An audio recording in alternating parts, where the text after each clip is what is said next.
សួស្តីគ្នាយើងនេះក៏ជា system មួយសម្រាប់ការតាមដានការចំណាយប្រចាំថ្ងៃរបស់យើង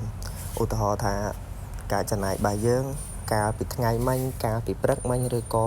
មួយខែមុនឆ្នាំមុនអីក៏យើងអាចមកមើលនៅក្នុង system របស់យើងនេះបានអញ្ចឹងsystem នេះគឺវាល្អមែនតើវាដឹងទាំងម៉ោងដែលយើងទៅទិញអីវ៉ាត់ហ្នឹងដឹងទាំងទីតាំងដែលយើងទៅទិញទៀតចឹងវាងាយស្រួលចំពោះអ្នកដែលផ្លេចដូចយើងឧទាហរណ៍ថាប្រចាំថ្ងៃប្រចាំខែរបស់យើងការចំណាយរបស់យើងចេះតែបាត់ទៅក៏ប៉ុន្តែយើងអត់ដឹងថាចំណាយទៅលើអ្វីខ្លះទេចឹងគឺយើងមានតែ system នេះមួយគឺល្អមែនទេឥឡូវឧទាហរណ៍ថាយើងបន្ថែមការចំណាយថ្ងៃហ្នឹងគឺយើងទិញអីគេឥឡូវយើងបានទិញអាវមួយតម្លៃរបស់វាបើយើងគិតជាលុយដុល្លារទៅប្រហែលជាតម្លៃរបស់វា$5អីហ្នឹងចំពោះអាវមួយចឹងយើង input តែប៉ុណ្ណឹងបានហើយបើយើងចង់ upload រូបភាពមួយទៀតក៏បានដែរ upload រូបអាវរបស់យើងអីចឹងទៅចឹងយើងមិន upload ក៏បានដែរចុចរក្សាទុកមួយនេះចឹងនេះក៏ជាទិន្នន័យការចំណាយសម្រាប់ថ្ងៃហ្នឹងវាអស់ចំនួនប៉ុណ្ណឹងហើយចំពោះរបាយការណ៍នេះគឺ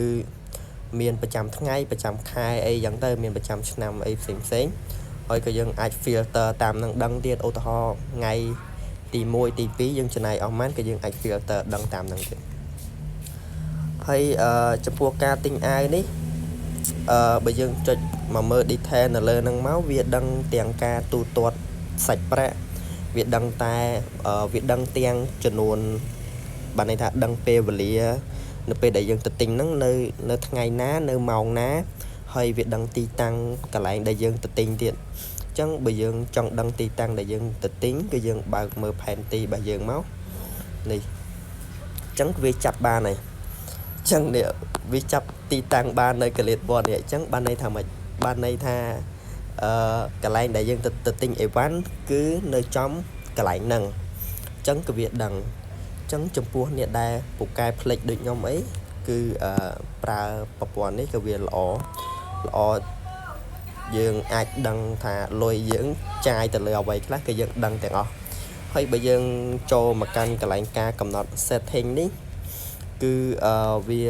ស្ថិតនៅក្នុងការ testing នៅឡើយទេអត់ទាន់ដាក់ public ឲ្យគ្នាយើងប្រើទេអញ្ចឹងចំពោះកន្លែងនេះវាដាក់ថាចិត្តផុតកំណត់ហើយសល់មួយថ្ងៃទៀតវាឲ្យតាក់ទងទៅក្រុមការងាររបស់យើងអីចឹងទៅហើយកន្លែងនេះគឺយើងអាចបើក mood បានហើយយើងបិទមកវិញមក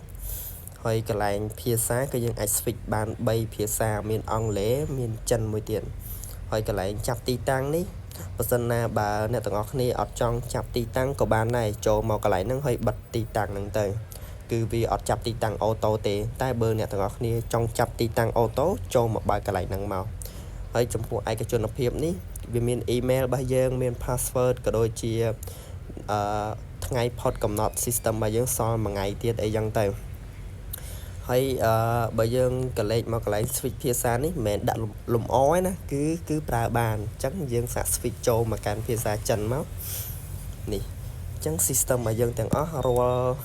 ប៊ូតុងក៏ដូចជា input អីផ្សេងគឺសិតតែភាសាចិនអញ្ចឹងបើអ្នកទាំងអស់គ្នាចេះចិនក៏ដាក់ភាសាចិនទៅតែខ្ញុំអត់ចេះទេអញ្ចឹងខ្ញុំអាចបដូរមកភាសាខ្មែរអីផ្សេងវិញអញ្ចឹងទៅហើយវាងាយស្រួលមែនតើវាសាមញ្ញវាអត់ពិបាកនៅក្នុងការប្រើប្រាស់ទេ system នេះគឺគ្រាន់តែមើលចេះប្រើហ្មងហើយចាំមើលចុងវីដេអូខ្ញុំនឹងបង្ហាញទាំងគ្រប់គ្រងទាំងមូលនៃប្រព័ន្ធនេះគឺជាផ្ទាំងគ្រប់គ្រងរបស់យើងទាំងមូលដែលយើងអាចតាមដានចំនួន user អ្នកប្រើប្រាស់ system របស់យើងចំនួនប៉ុន្មានថ្ងៃនេះហើយខែនេះទទួលបានប្រមាណអ្នកអីចឹងទៅហើយក៏យើងកំណត់ចំនួនការបរិច្ឆេទផុតកំណត់របស់គាត់ input email update អីផ្សេងគឺនៅក្នុងនេះទាំងអស់ហើយទាំងនេះគឺសម្រាប់ admin ដែលគាត់គ្រប់គ្រងប្រព័ន្ធរបស់យើងហើយវាមិនមែនប្រើបានតែនៅកុំព្យូទ័រទេគឺយើងអាចប្រើនៅលើទូរស័ព្ទបានឧទាហរណ៍ថាយើងចេញពីផ្ទះយើងបានយកកុំព្យូទ័រទៅយើងមានតែទូរស័ព្ទទេអញ្ចឹងភ្ញៀវឆាតមកយើងទៅថាគាត់ចង់ប្រើ system យើងមួយខែអញ្ចឹងទាញទៅទូរស័ព្ទមក